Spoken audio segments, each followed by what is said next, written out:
Baby boomers control close to 90% of the net worth on the planet. Demographics of ownership of crypto completely on the other side. Money is the last thing that governments want to allow to actually have any kind of innovation involved with it. It's one of the most significant things that's happened in the history of capitalism. The new QE for keeping the fiat assets going is actually in this replacement of people. And for those wondering if AI is a bubble or it's not, if the market wasn't concentrated, Bitcoin wouldn't be at the level it is. Bitcoin and Tesla are like two siblings. The investment world and the traditional finance world does not believe in Bitcoin. They do not believe in Tesla. This year will be the year in 2026 that people are forced to focus on it.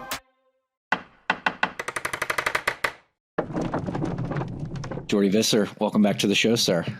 It's good to be back, Marty. How you doing? Doing well.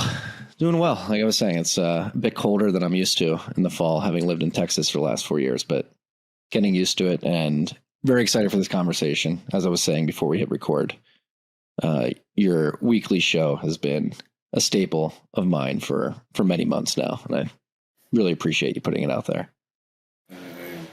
I love doing it, but I really like it when it helps people, so I love hearing it. It's great to have you here. I think having been in Bitcoin for 12 years now, sometimes it feels like anything that can be said about Bitcoin has been said, but you wrote a piece a couple of weeks ago that I think was incredibly insightful for a lot of Bitcoiners, particularly those who came from a cypherpunk and libertarian background, not really understanding why the Bitcoin price is hovering right above 100,000. We're 18 months past the halving. We're supposed to be experiencing a parabolic bull run, and many people are scratching their heads wondering what the heck is happening here. You wrote a piece about Bitcoin's IPO moment, really anchoring to experiences you've had in traditional markets, saying that this reminds you of the post-dot-com bubble burst sort of atmosphere that was the case for internet stocks like Google, Amazon. And I think it was incredibly compelling. So I think starting there and jumping off with Bitcoin's IPO moment would be great for the audience. Yeah, I think you hit on a couple things that I haven't spoken about before, but you reminded me. First is I think to have a fresh look at something that helps with the fact that I really didn't spend an enormous amount of time on the space until the past couple of years, and I think my entree into really believing in Bitcoin was back in 2020. So I don't have the history of watching it go from 10 to 100,000 for the entire time. But what I do have is a lot of experience with the dot-com bubble. And for those who haven't heard me talk about this, I mean, I was at the heart of it in the prime of my kind of youth. Back then, I was running an index book for Morgan Stanley. I was running the ETFs for Morgan Stanley. And that was back in exactly at the dot-com bubble. So I saw it knock these stocks down. And for those wondering if AI is a bubble or whatever, it's not. There's no way to compare what was going on in 99, 98, 2000. And I've talked about it on my weekly. But the period coming out of the dot-com bubble, it took a long time for the NDX to get back, or QQQs to get back to all-time highs. I mean, we're talking well over a decade from the lows to get back to the highs, and even longer from the peak. And so over the course of the last 6 months, as I wanted to look at why, the same thing everyone else was frustrated about, meaning I thought we would have been, at least 3 times where we are right now, purely based on the network effects that were kicking in, purely based on the government that was supporting it, and the fact that I thought everyone would front load kind of the performance into this year. And instead, we got the opposite. And so I had to spend time asking what was happening. I had to spend a lot more time going through and talking to people that have been in the space for a long time. But I really spent most of the time with the people who had transitioned from the traditional finance world to this. And it was through those conversations that it became more and more evident to me that this was very similar to kind of as I wrote about it, a silent IPO, that Bitcoin had just reached a point where there's no reason for someone to own $9 billion of Bitcoin. There's no rationale that I would have. In fact, the way that I spoke to people about it, let's assume OGs have sold $100 billion and you sold $9 billion. Okay, how much money do you have in other assets if you've got $9 billion in this one? And if you were starting a portfolio today, would you buy $9 billion of Bitcoin? And the answer is no. You want to diversify no matter what your views are on it. It's there. Secondly, this is what happens in IPOs, is that you get the original investors who took the most risk. The risk when it was completely not something obvious, when you had to fight through the governments and you had to fight through the non-believers. I mean, even now, as someone who's involved in it, I can't believe how impossible it is for me to convert anyone in the traditional finance world. So imagine how difficult it is in my mind to think about everyone that had to go through this for the past 15 years when it was small. I think that's really where the reality set into me, that all of this selling that's been happening that's trapped the price, the decline in volatility, reminds me a lot of what happened after finally the dot-com bubble reached a point, and Google came out as an IPO in 2004, and so did Salesforce.com. Those things have gone off to just massive, obviously, importance over the world. They had great outperformance. And so I think the thing people should be thinking about is that the next 20 to 25 years in Bitcoin, and I didn't write about this in that paper, but I did in the Substack I posted this week, this is about the democratization of the use of crypto, as opposed to the ideology around libertarian, as you said, the cypherpunk kind of mentality.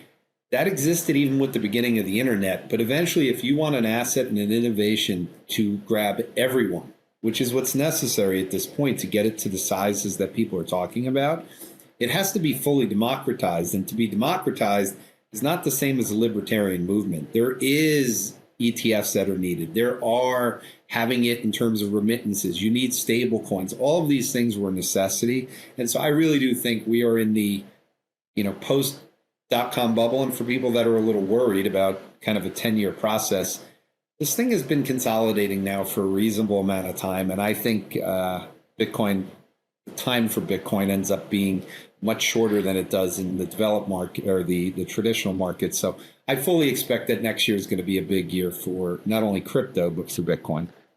Yeah, and it's really interesting to observe sentiment on X, particularly. It's down pretty bad. People are very bearish, thinking we're going to turn over and head back down into the 80,000. Some people even saying 60,000. But I think a really good point that you made in that piece, and that people really need to internalize, is that, for lack of a better term, this is bullish distribution, because you're taking the supply of Bitcoin, which was previously held in relatively few hands, and distributing that to many more hands who have different time horizons, different needs at different given points in time. And I think one can make a strong argument that this is actually bullish at the end of the day, because you're distributing supply and it's going into the hands of people who probably are going to wait for it to monetize even more before they decide to do something with it. Yeah. So here's the funny thing about this. I think I've now started. So I do this in the traditional world in terms of thinking about the flows. Retail's had a huge impact on the stock market this year. It's obviously had a huge impact on Bitcoin over the years. But the more that I've spent time, and I listened to an A16Z podcast about their state of crypto for 2025, and it was really, really good, and people should listen to it. But one of the things they kind of hammered across to me is this: I'm breaking kind of the what will be fueling this distribution over the course of the next 15 years down to three components. One is obviously the institutional adoption, which is we all see increasing. We see it being now brought up in the banks. Everything's just going to continue to grow. And that's going to continue to happen with just everything within inside of space in terms of the institutions getting involved. You'll start to get more pension funds involved. You'll start to get that institutional adoption going. But when you break it down, the developed world has a trading mentality with Bitcoin. So the sentiment goes up and it goes down. If you're not making money in it, you're looking for something else to make money in. Trading and gambling is a part of this culture. It's a part of the group that matters for not only Bitcoin, but for a lot of the AI stocks. When you get into the developing world, that's a different story. They own Bitcoin. That ownership in a lot of countries is more dependent on the part that Michael Saylor talks about, which is hiding your money away from the governments, from true debasement, not what we go through in the United States. I really recommend that people go spend some time living in Argentina or Brazil, as I did for some of my years, and get to see what true debasement is. What we're going through in the U.S. is not true debasement. The GDP per capita of the U.S. is higher than every other place in the world that owns this much Bitcoin. So I think what we just have to get used to is that the developing worlds treat both stable coins for remittances and for transactions in a way to have stable value. And then when you get into the potential of actually growing your money, that's where Bitcoin fits in. That ownership and that redistribution is not only happening with inside Bitcoin, it's happening with inside the globe. And this is the argument that got me attracted to Bitcoin in the first place, not because wealthy people in the US would buy it, but because of the transfer of wealth from the demographics in terms of the ownership in the US going to a younger cohort, but then also the entrepreneurs of the world that are going to benefit from the democratization of education and the democratization that comes through artificial intelligence, but also through banking. And that growth is going to happen every year. And so you'll get the fuel from the developed world in the US and Europe and places that have money with the kids that are trading it. Once we get momentum going again in Bitcoin, they'll be involved again. But for the time being, there's a growing bid underneath, which has offset all of the OG selling. And that's why, to me, this is a very positive distribution that's going on. To sell 100 billion from a few people, someone has to buy 100 billion. And this is going to a lot of groups of people. Yeah, and then on top of that, you add Square's big rollout of merchants, their sellers being able to receive Bitcoin payments or just simply automatically convert a portion of their cash flows into Bitcoin on the back end. Obviously, the number that's being thrown around, 4 million merchants across the U.S., and let's say a tenth of those actually turn on cash conversions to 10% Bitcoin.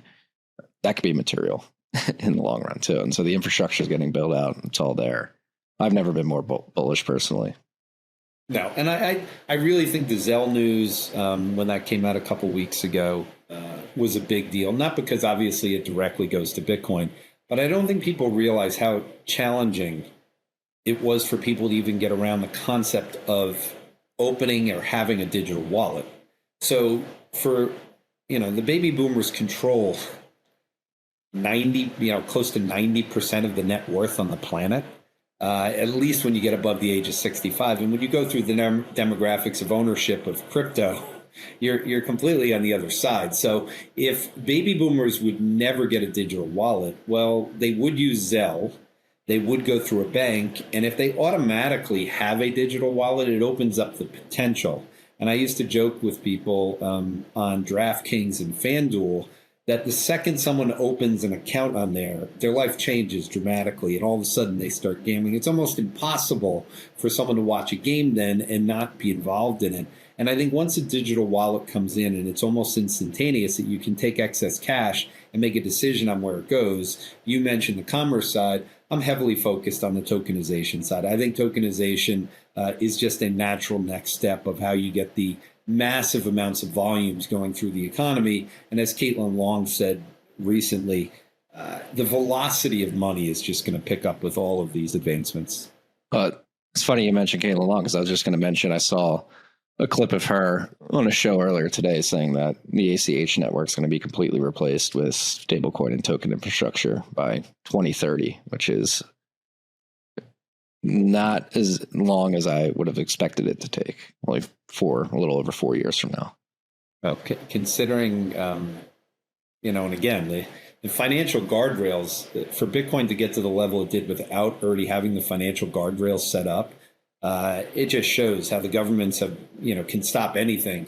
But money is the last thing that governments want to allow to actually have any kind of innovation involved with it, to lose control. And so what Caitlin's talking about, I agree. To have it happen 5 years from now, it's one of the most significant things that's happened in the history of capitalism. Sup, freaks? This rip of TFTC was brought to you by our good friends at Bitkey. Bitkey makes Bitcoin easy to use and hard to lose. It is a hardware wallet that natively embeds into a 2 or 3 multi-sig. You have one key on the hardware wallet, one key on your mobile device, and Block stores a key in the cloud for you. This is an incredible hardware device for your friends and family, or maybe yourself, who have Bitcoin on exchanges and have for a long time, but haven't taken the step to self-custody because they're worried about the complications of setting up a private public key pair, securing that seed phrase, setting up a PIN, setting up a passphrase. Again, Bitkey makes it easy to use, hard to lose. It's the easiest 0 to 1 step, your first step to self-custody. If you have friends and family on the exchanges who haven't moved it off, tell them to pick up a Bitkey. Go to bitkey.world, use the key TFTC20 at checkout for 20% off your order. That's bitkey.world, code TFTC20. Sup, freaks? This rip is brought to you by our good friends at Silent. Silent creates everyday Faraday gear that protects your hardware. We're in Bitcoin. We have a lot of hardware that we need to secure. Your wallet emits signals that can leave you vulnerable. You want to pick up Silent's gear, put your hardware in that. I have a tap signer right here. I got the Silent card holder, replaced my wallet. I was using Ridge Wallet because it's secured against RFID signal jacking. Silent, the card holder, does the same thing. It's much sleeker, fits in my pocket much easier. I also have the Faraday phone sleeve, which you can put a hardware wallet in.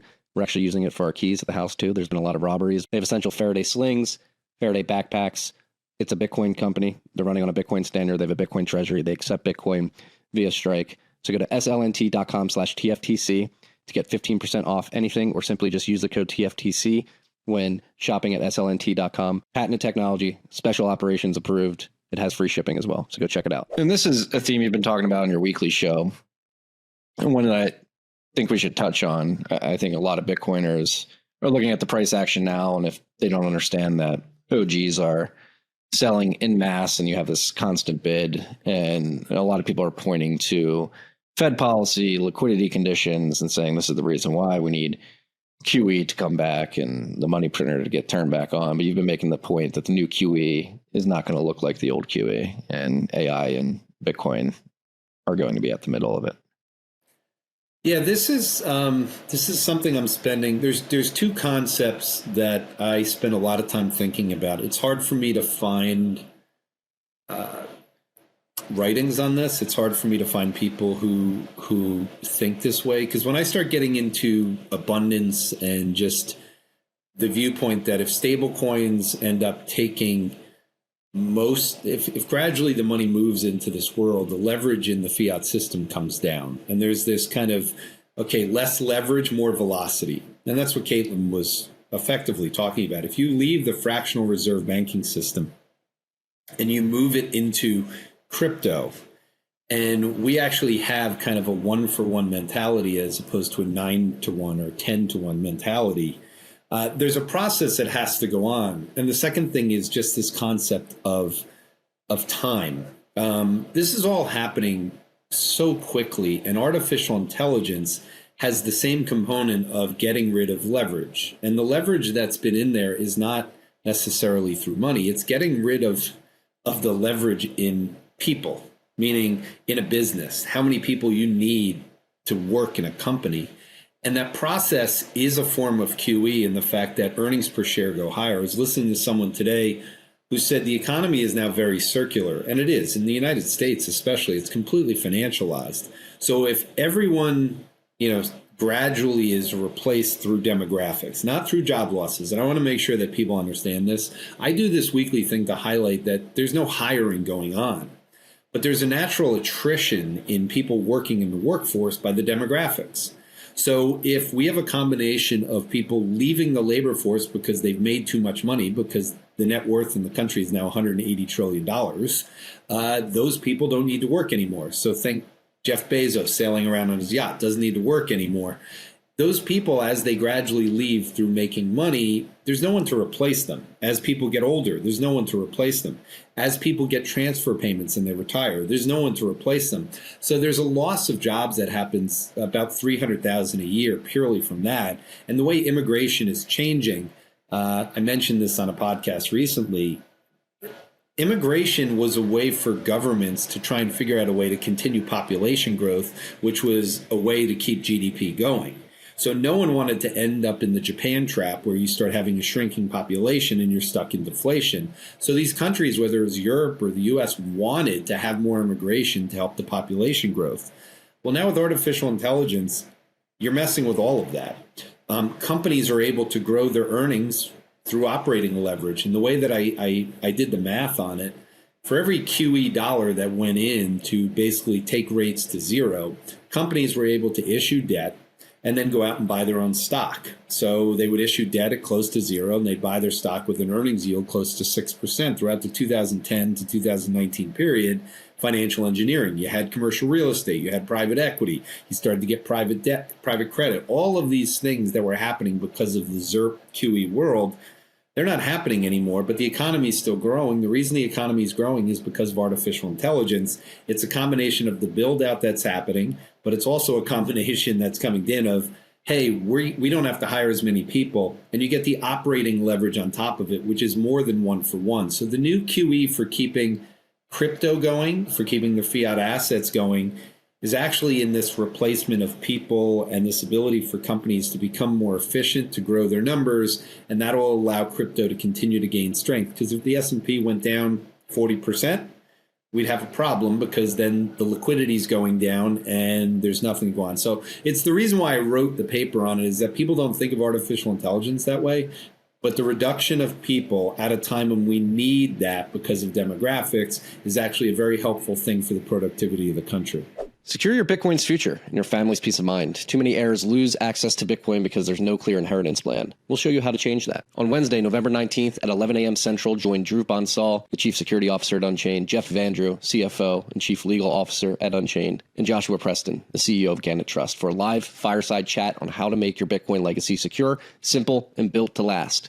We'll cover transfer on death beneficiaries, which is a new Unchained feature for designating who inherits your Bitcoin and removes uncertainty for your family. Connections. Unchained vaults are uniquely built to let you share custody to help your heirs or trusted partners securely recover your Bitcoin when it matters most. And last but not least, estate planning. They'll go over how Gannett Wealth Advisors' expert financial guidance integrates with Unchained to protect your keys and your legacy. Bring your questions.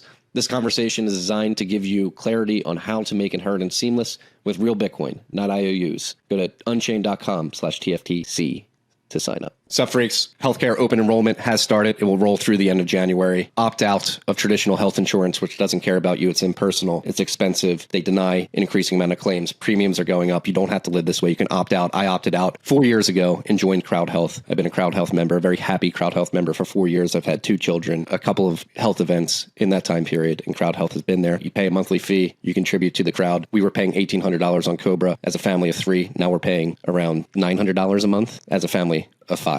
And that's with CrowdHealth and direct primary care. You can opt out of health insurance. Go to joincrowdhealth.com/TFTC. You're going to get $99 a month for the first 3 months if you use the code TFTC. Joincrowdhealth.com/TFTC.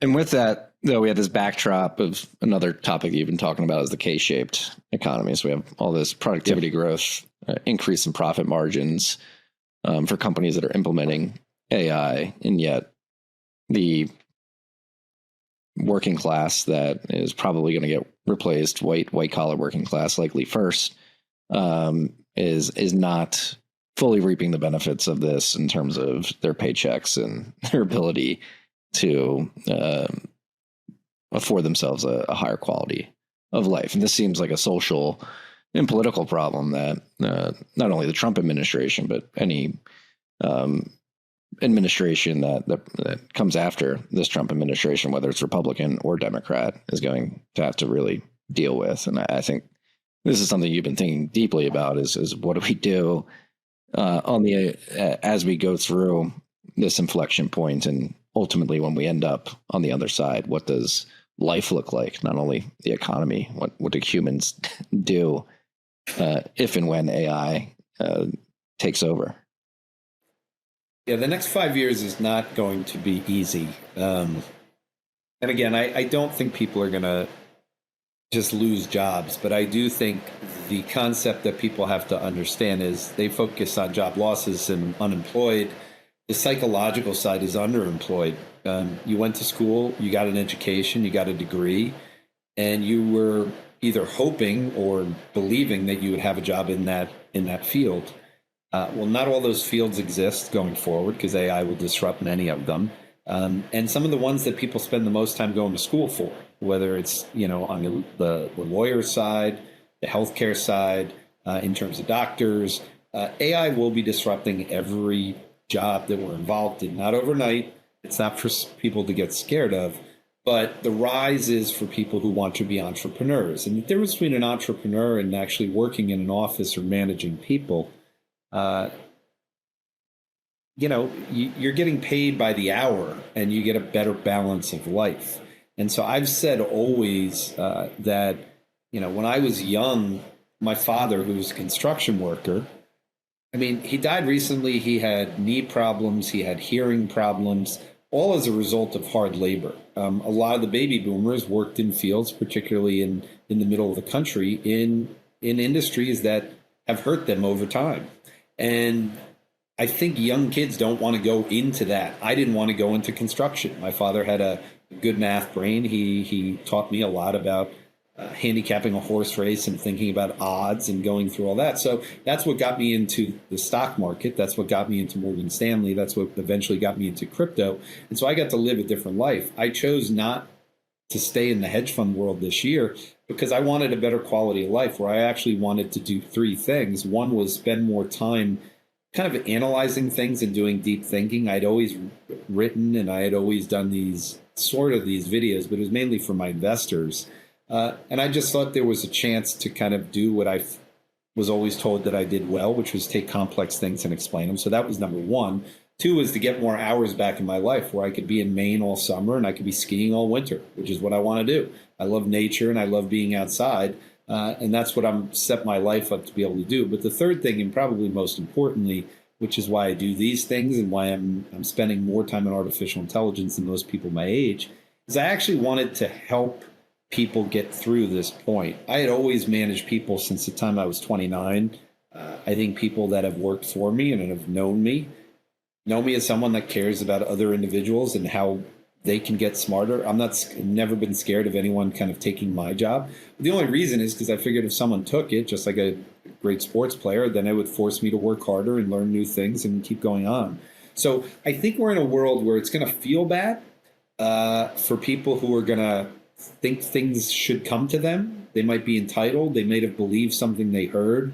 But once you get through the realization and you're young and you have to fight through it, I do believe that it's human instinct when the pressure's on for people to stand up and figure things out. You've never had a better time to make money because of artificial intelligence. And I think if people will be patient with Bitcoin and just realize that the advantage for them is that Bitcoin is a $2 trillion asset going to 50 trillion, 100 trillion. I don't know what the end game is, but it's not going to stop going up. And whether it comes from a transfer of wealth or whether it comes from people fighting back in kind of this fourth turning revolution where they're looking for alternatives, I still think younger people have a better chance of benefiting from that from older wealthy people.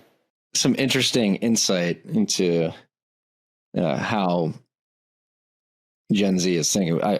Long story short, I spoke at Penn last week on a panel at the Penn Republicans Club about Bitcoin with a few other Bitcoiners here in Philadelphia. It was great, enticing conversation. The students were very intrigued and asking good questions. One of them actually followed up with me. We hopped on a call last night. He's studying finance, looking to get into investment banking. He asked me, like, what should I do after school? And I told him, study Bitcoin, study AI. Don't be afraid to make mistakes. Don't feel like you need to actually figure out what you want to do for your whole life right out of college. We live in this crazy time.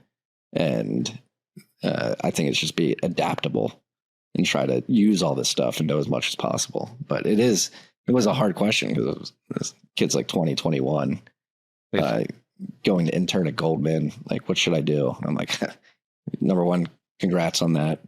You're much more successful than I was at your age in college. But I don't know, it's weird times. You just got to try to keep a grasp on things as they're accelerating forward.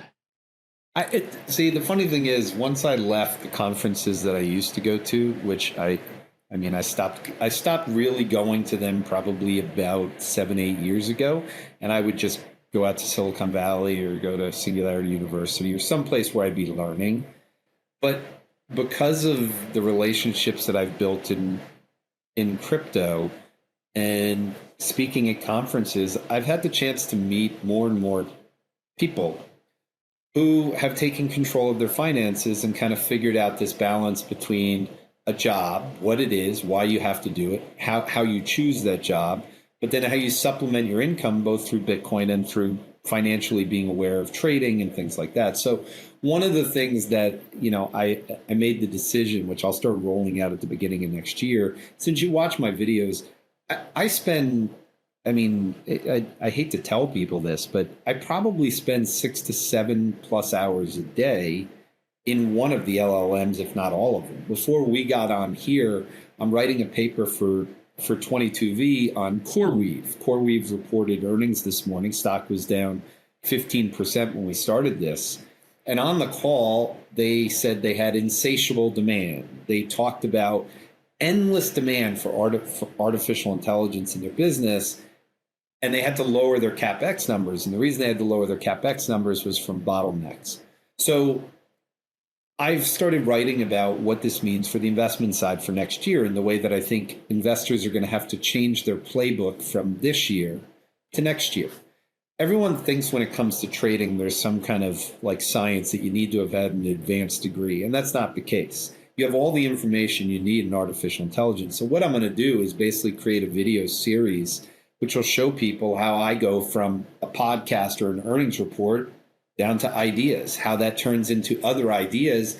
And then if you're sitting at home trying to trade, I think the great thing about going out to these conferences and talking to younger people that have been successful, when I say younger people, it's people generally in their 30s at this point, but also some in their late 20s. And what they've realized is, number one, because the government is debasing everything, the stock market goes up 80% of the time. So the odds are in your favor. You don't get those kind of odds at Vegas. You don't get those odds at the racetrack. And so it's hedge funds and it's people like that that are cynical because they have more money to lose. But the reality is they have to keep doing it, and there's no way to get around it. So if you want to go make some extra money, learn how to trade, put a process in place, find the names that are out there that are doing well before the hedge funds go find them. But even if they do find them, they can't ride them the same way. And so I believe there's a way to go through and use AI to figure out your finances. And that gets back to the point that you made to the kid at Penn. Learning artificial intelligence is actually just using it every day. Once you use it every day and you start getting your brain trained on, I wonder if I could do this and that. And the answer is generally yes. I wonder if there's any new things that AI can do that I could build today. Yes. The answer is always yes. And if it's not today, it'll be tomorrow. And the more that you spend time, and I've seen it with my own son, who's a sophomore in college, his ability to pick up things and build things now is off the charts. And it's solely by using it every day. So the people that are listening out there that have kids that are at the age now that maybe they're in high school, I would really get your kids to spend the time on it. And of course, when watch my video on Sunday, and they can they can see how I'm using it, at least learn a couple things right now. Well, I think I know the answer to this series of questions, but I think it's important for the audience to hear it straight from you. But what would you say to the skeptics who say these LLMs, they hallucinate, they're not reliable, you ChatGPT, just have to stop giving medical and legal advice? And yes, it seems like all is well and good and that demand is insatiable. But if you pull up the chart of the interdealings between Microsoft, OpenAI, NVIDIA, CoreWeave, whoever it may be, it seems like it's just an Enron-like round robin. The answer, it'd be funny if I give the answer that you actually thought was in your head. My father, when I was very young, and I'm going to say I was 5. So I grew up Catholic. My mother sang in the choir. My kids went to Catholic school. My father was an atheist, and my father believed in nothing. And when I mean nothing, he believed in nothing. And one thing he said to me that I've used in almost every speech I've given in public is, he said to me, do not believe a single thing any human being says to you. It is not a fact. It is someone's opinion. So when you get back to hallucination, LLMs are far more accurate than human beings are. I have yet to meet a human being that doesn't tell me a story about something that I don't go back and fact check. And when I go fact check a human, I go fact check in LLMs. If an LLM gives me an answer, I'll take it into another LLM and check and ask if there's anything that's wrong in there. They've gotten way past the hallucination point. If you pay for the highest service, if you use thinking where it slows it down, you're going to get less and less. But it would be a mistake for anyone who's accumulating knowledge. Because when I ask you, where do you accumulate knowledge from? Well, LLMs accumulate knowledge from the same place that human beings do. We all learn from something. Our formative years are just like a training model in terms of an LLM. So I just think the people that have focused their attention on looking for negatives, the analogy I've given is you don't want to wait too long. And the way that you hear that is if you have a serious medical condition and the doctor says you should take this drug, and you ask, well, what are the side effects? All the things you mentioned are the side effects with that AI. I'm telling people if they don't use AI today, they are basically killing themselves in the work world. They will have no chance of catching up. This is not a tool that you can all of a sudden just jump on and go through it. It takes reps. It's just like cooking and using a knife or anything else. If you want to get very, very good at it, you have to use it all the time. And all I hear when people talk about the negatives are excuses as to why they don't want to use it. Hey. And what about the sort of inner dealing between these companies? I mean, it wouldn't be happening if there were more companies that had the money to actually do the build out. But part of the issue is the concentration. I mean, we hear all the time about how concentrated the market is. If the market wasn't concentrated, Bitcoin wouldn't be at the level it is. Like this is very circular for people to hear from me. But the reason that I ended up believing in Bitcoin is not for the reasons that everyone talks about. Every time I hear someone on one of these shows say, well, the dollar is going to weaken and that's why Bitcoin is going to go up. I made a reference, which I've never talked about on one of these podcasts. In fact, you'll be the first one to go, but because I wrote about it in my Substack, Michael Milken is one of the smartest people that I've had the privilege to sit in a room with and have a conversation with and brainstorm. And he and I were in his library in California, and we were having a long macro conversation about the future and debating. And I kept harping on the fact that I thought the dollar was going to weaken. And this was back in 2019-ish. And I always remember that he basically looked at me and he finally kind of raised his voice. He said, "You're not getting it. The dollar is not a currency. The dollar is a belief. And if you opened up the borders to everyone on the planet, and they had one day to come inside the border and be a citizen that day, we'd have 7 billion people in America tomorrow."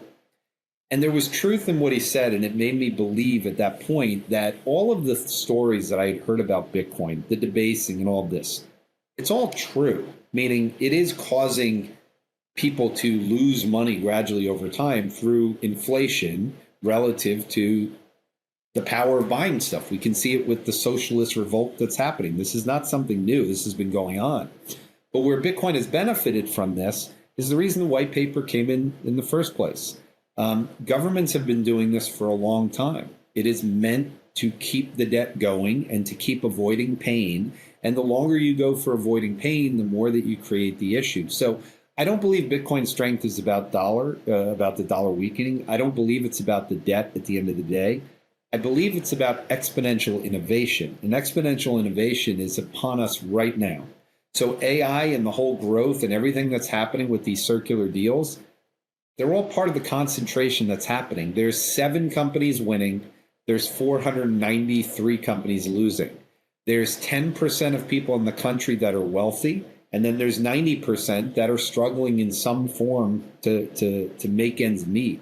70% of the country lives paycheck to paycheck. So this is not an economy or anything that is there. So if only the wealthy people are exchanging things, everyone should remember, I forget how many hundreds of millions of Bitcoin holders there are at this point, but I think 10,000 own about 33%. So even Bitcoin is concentrated in terms of its wealth. So to have distribution, you need to have something that isn't happening. But the good thing is the circular deals are a representation of why Bitcoin will continue to accelerate and go higher, because I don't believe any of those companies at the end of the day are worth the money that they're going. This is a spending frenzy, which gives every individual AI, but those companies are not going to get the revenues that they should get from it, in my opinion. I do not believe they're in the end going to go. And I think when I was on your show the last time, the hot take moment that I had just talked about, which you wanted to talk about, was my belief that basically there'll be no public companies beginning in 2030, that all of them will basically be destroyed in some way, shape, or fashion by entrepreneurs and private companies. And I still believe that's the case. It's because AI is gobbling up everything and capitalism is consuming itself. You mentioned the fact that we're on this exponential growth curve, and it's crazy to think and believe that we're still at the bottom of the curve. And to date, over the last 3 years, the sort of AI applications that have been the most popular, obviously, are the LLMs with the chat and deep research. We're slowly but surely, or even not slowly, but quickly moving to the agentic phase. But you've been talking a lot about moving from the digital to the physical world with robotics. And I think, if I'm putting it correctly, the way you view it, it's that we can't even fathom the type of order of magnitude jumps that productivity is going to take when it goes from behind our computer screens and our phone screens and into the physical world. Yeah, it's a concept that I think is lost on. If you believe AI is a bubble now, I don't know what you're going to think when there's humanoids actually doing the work and what's happening to companies. And I think you're starting to see this year will be the year in 2026 that people are forced to focus on it, partly because of Elon Musk and Tesla and just the reality of robo-taxis. He's planning to have the safety driver outside of the car by the end of this year in Texas, in Austin. And Texas has already given him the ability to do this throughout the state.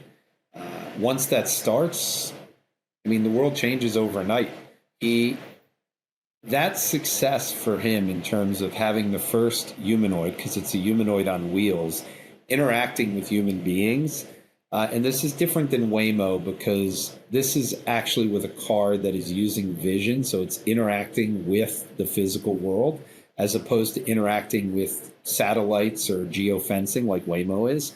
It's a very different thing. And it will lead to an acceleration in humanoids. We'll see Optimus released next year in probably factories and places. And he's talking about a reasonable amount of build out next year and the following year. So to your point, yeah, I don't think the productivity numbers could possibly be something that people can comprehend. This will have an impact to elections. So for people who don't realize, the midterms are coming up next year. Then you'll have obviously a presidential election 2 years after that. The labor situation in just humanoids and robo-taxis, there's 3 million people that work in the U.S. with inside automobiles. So you've got 3 million drivers when you combine both Uber and just truck drivers and everything that goes on. That disruption starts next year. So you had strikes when Uber was moving into cities from the taxis, and those were going on. So I think it's going to be a year, to your point, where productivity boom is a good thing, but not in the K-shaped economy when you have so many people that are already suffering. And this is just going to add to at least the anxiety, if not the jobs. Yeah, because if you think about it, Uber, DoorDash, they've popularly become the second jobs that people depend on.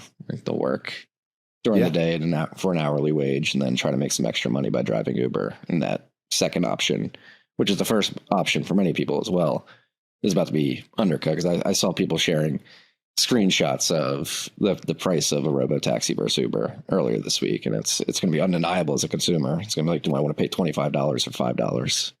Yeah. And I don't think you can avoid it in, if you get into the whole red state, blue state, and you think that they're going to regulate this in blue states, your point is the one I've made repeatedly, which is if we've got an inflation problem in cities and the affordability is the issue, you can't have driverless robo-taxis be 60-70% less than an Uber inside New York City and not have the young people basically demanded that it be there.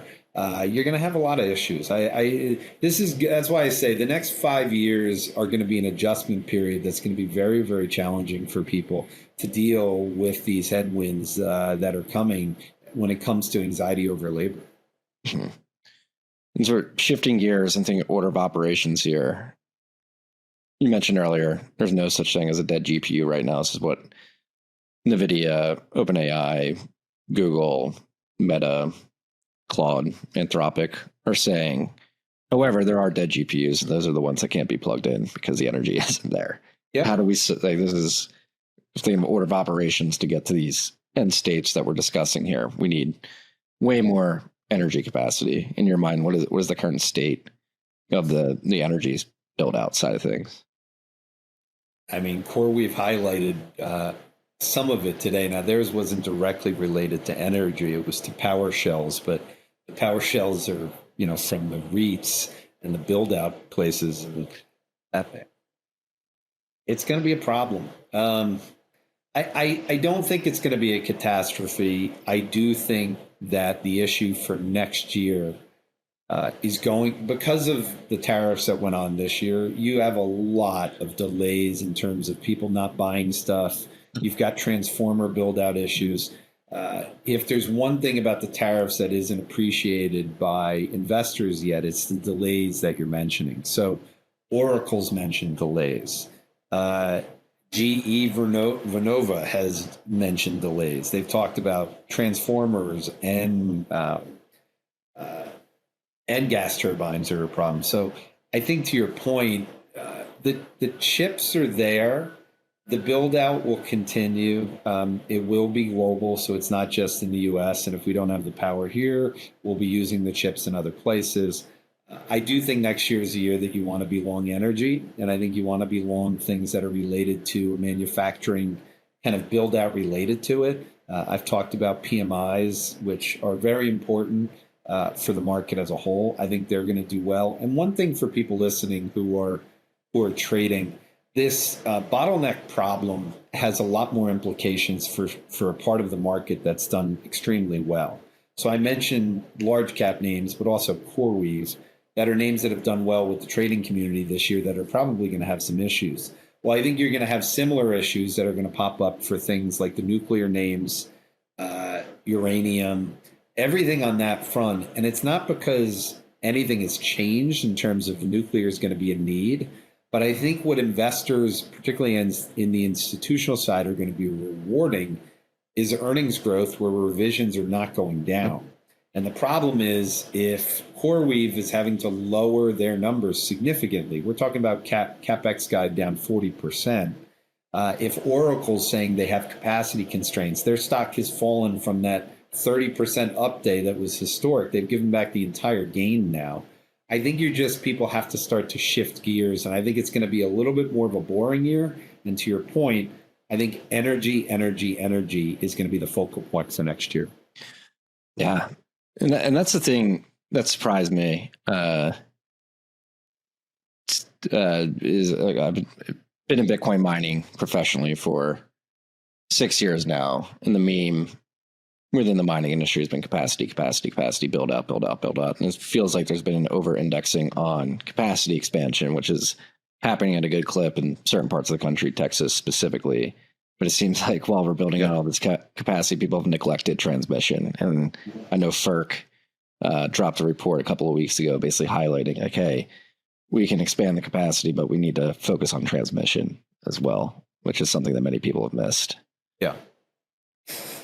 It's a big part of it. I mean, that's the issue, is that the actual ability to take it from where it is and get it to the data centers is another issue.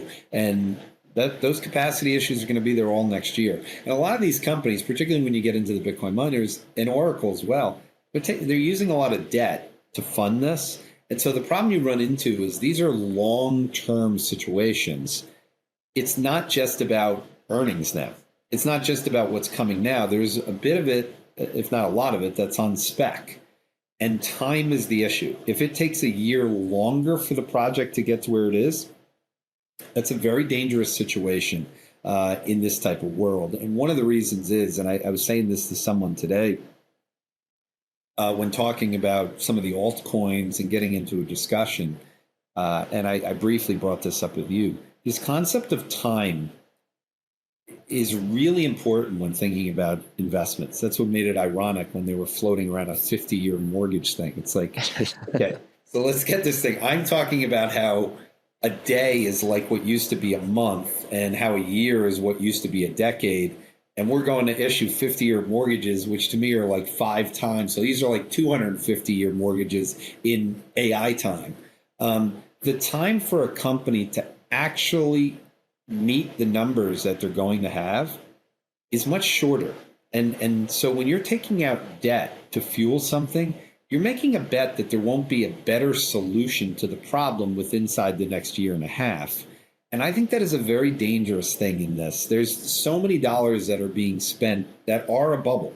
Lots of this stuff. People are taking debt, and some of these companies will not actually be able to build out the stuff that they had. I'm not going to say it's going to be like Chinese ghost cities, but I'm going to say there's going to be a lot of data center build-outs that don't get finished, that, they'll find a better solution that doesn't involve the transmission lines and the whole build-out that's going to take a lot of time.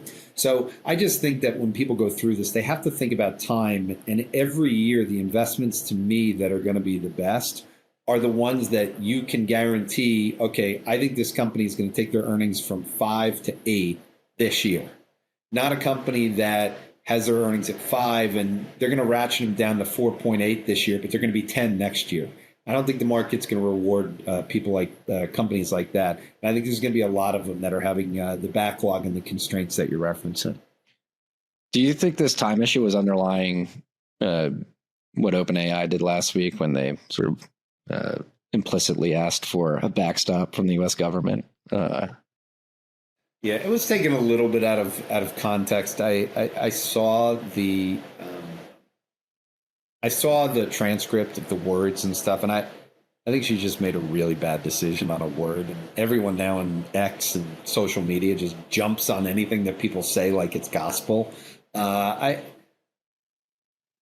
numbers are huge. There's no way around it. If I had to pick a company that was the most likely in mine, like I'll do a little early Kentucky Derby AI bubble fest and just give my favorite at this point.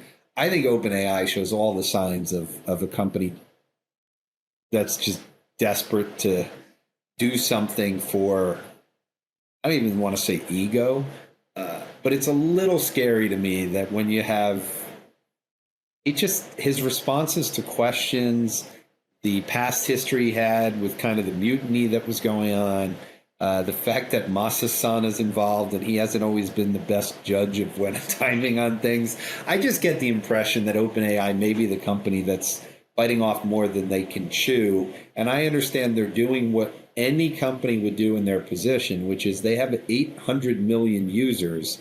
They've dominated, and you don't want to lose those users, so you have to find a way to monetize them. And to do that, he needs more compute and more power. He needs to be able to release more applications to get the revenues. But the reality is, I think the issues that are popping up with OpenAI just show how big of a risk they're taking and how on edge the company leaders are. Yeah, his comments on the BG Squared podcast were a bit perplexed. There's a lot of hubris in the response to Brad there. I was at a dinner last week in Boston with, let's just say, a lot of portfolio managers that manage a lot of money. And we spent a decent amount of time on Sam Altman's response to Brad Gerstner's question. And these guys are trained in in reading management, and it was not a good look for anyone at the table in terms of the way he responded, and then how he left later. And I, like you, listened to the whole podcast, but we had a long conversation on it. So I think this feeling of these kids are running and I say kids because Sam Altman's not an old guy, $1.4 trillion of needs to spend. That's a big number to give to to someone who hasn't proven to run a business before. So I just think there'll be plenty of bad investments with inside there, but that doesn't change the fact that AI itself is not a bubble, and the benefits that are going to come are more like on the productivity side. I just think people should shift their attention more to the productivity side and probably less to this speculative build out side. Who do you think is best positioned? I mean, on the LLM side, I think Google. I like the way Demis Hassabis talks. I like the Google products on this. I think Gemini is the best model. So I think they have the resources. They're the only one that has a competitor to NVIDIA's GPUs. So the only one that doesn't depend on the GPUs.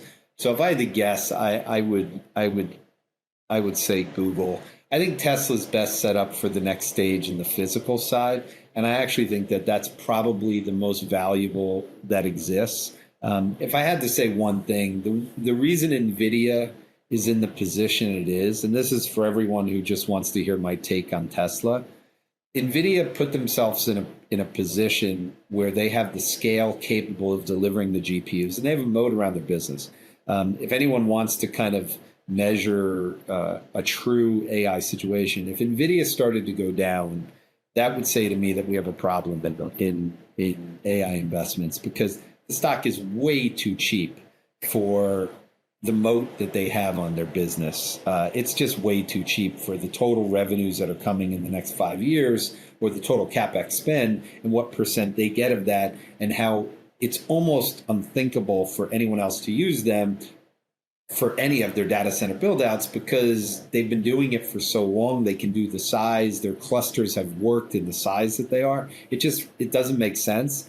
But Tesla and Elon Musk, he's had this vision he laid this out 20 years ago. He's built the scale. I mean, I always joke with people, I'm like, have you ever seen the Gigafactory in Nevada and just like looked at the size and realized how many football fields you could be playing in that thing? And it's, one of the top 5 largest buildings on the planet. That's like China style stuff. And he built this out a long time ago to make sure that he'd have the batteries, all of the stuff that he has in Texas that he's built out. He just has a huge advantage on the autonomy side going forward that I don't think anybody can compete with. And so if you believe the TAM on robotaxis and you believe the TAM on humanoids, that's coming soon. I don't see anyone that can compete with them. So Google on the LLM side for me, but I would say Tesla is the biggest upside of any company by far. Well, I'm sure. I'm pretty confident that you saw it with the $1 trillion package, and then his response to I forget which representative it was, saying this should never exist. But I think it was actually extremely important that he gave a response he did. But people look at the $1 trillion sort of bonus package if they hit certain KPIs and say that's crazy. But building on what we were saying earlier, if they can actually go out and successfully execute on robotaxi and Optimus, the TAM for those things is going to be enormous. And it may sound crazy to people, but $1 trillion options package is actually justified if you can execute on it. Again, the shareholders voted. Those are his bosses. They could have kicked him out. I mean, Sam Altman was close to that situation, and then it seems like Microsoft forced him to be back.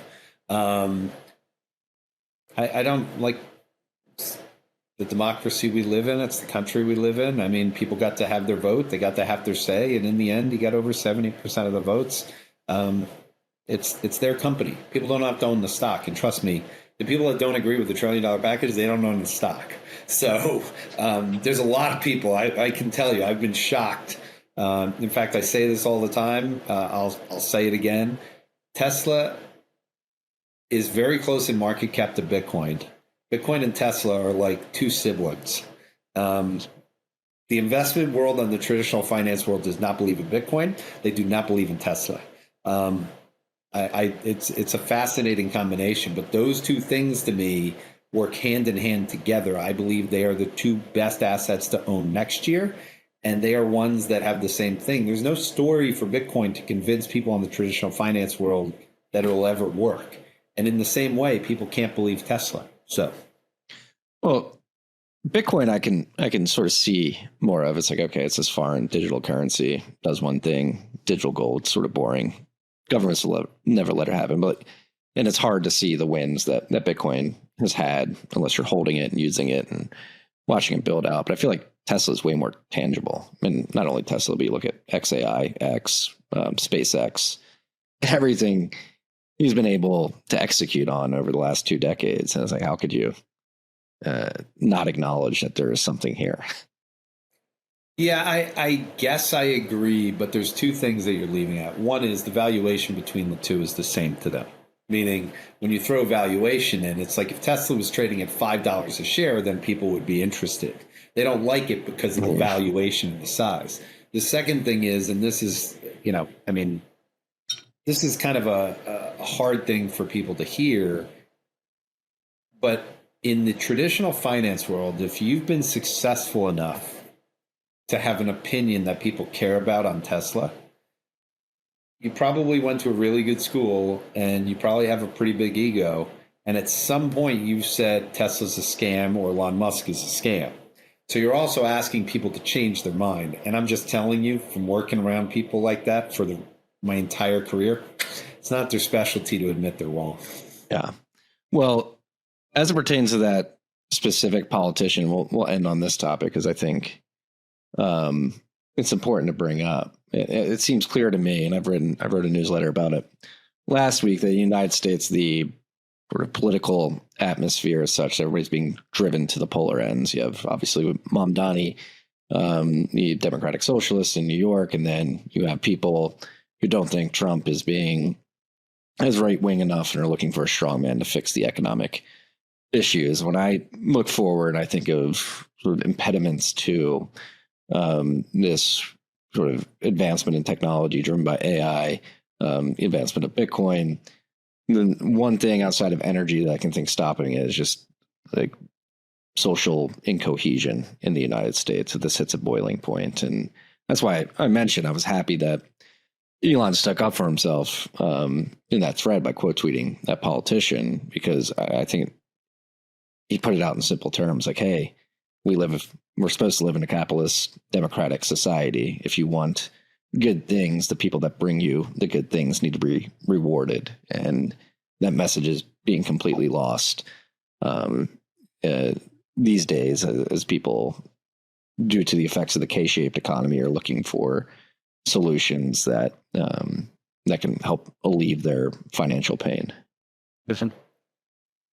So I've talked a lot about this in other podcasts, but I'll bring it up here. If people haven't spent time with Joseph Schumpeter and go into LLMs and just ask for a 2-page kind of write-up on the summary of his views on creative destruction, he called this entire thing.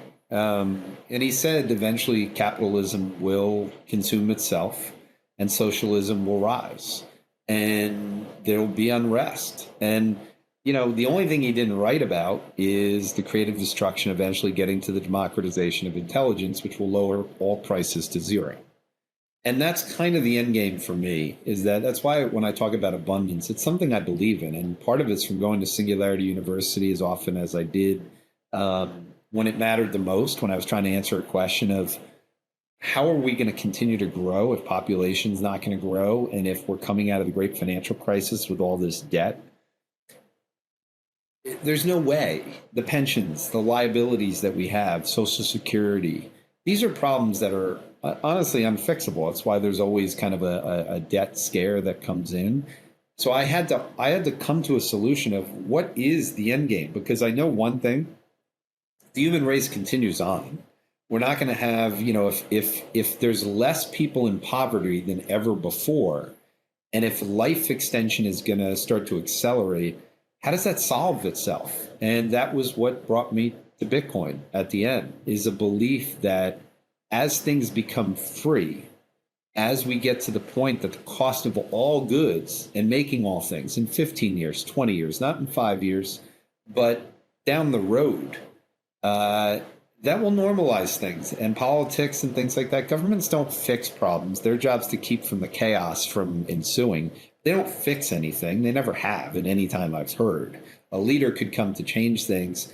I needed some guiding principle that made me believe that it was good to be optimistic. I mean, I have a hat on that says half full. I'm a really optimistic person who's happy, who loves life. Like I said, I love nature. I love Maine. I love skiing. I love all of that.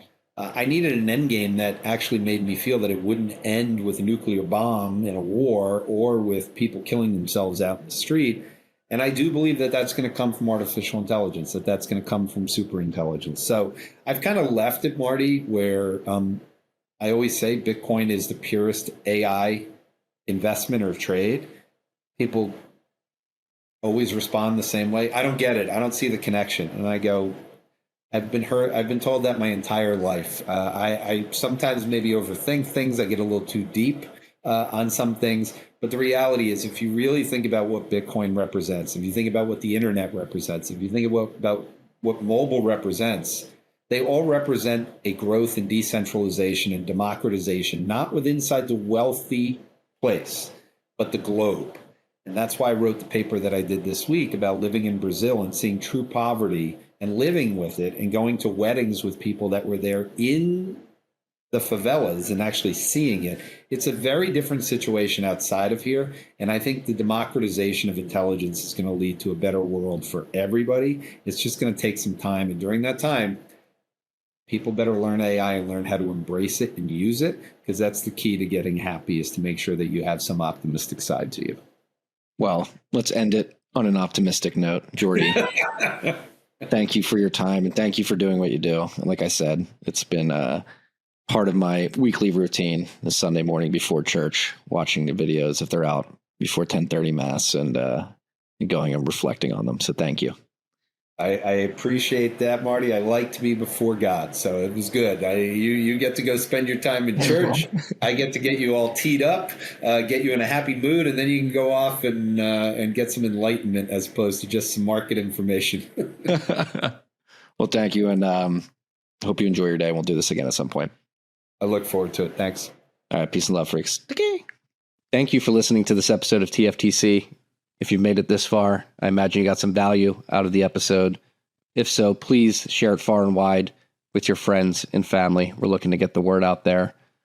Also, wherever you're listening, whether that's YouTube, Apple, Spotify, make sure you like and subscribe to the show. And if you can leave a rating on the podcasting platforms, that goes a long way. Last but not least, if you want to get these episodes a day early and ad-free, make sure you download the Fountain podcasting app. You can go to fountain.fm to find that. $5 a month gets you every episode a day early, ad-free. Helps the show, gives you incredible value. So please consider subscribing via Fountain as well. Thank you for your time. And until next time. Okay.